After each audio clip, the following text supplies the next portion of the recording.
Guys, this is 41 kilometers an hour.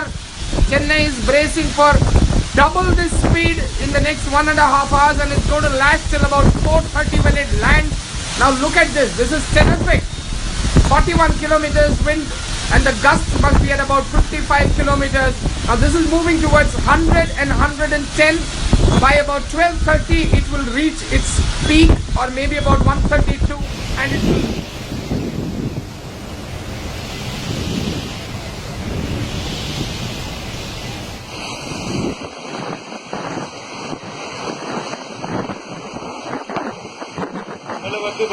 ഇവിടെ മൊത്തം അതൊക്കെ ഞാൻ പിന്നെ വിളിക്കാം എല്ലാം പൊട്ടിപ്പിടിക്കുന്നുണ്ട്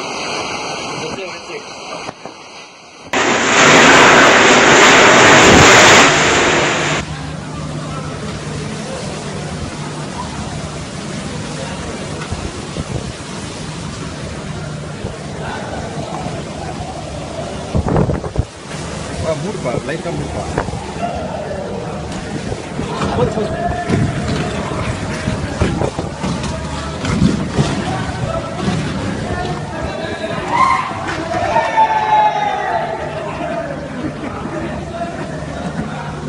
Nila na kan,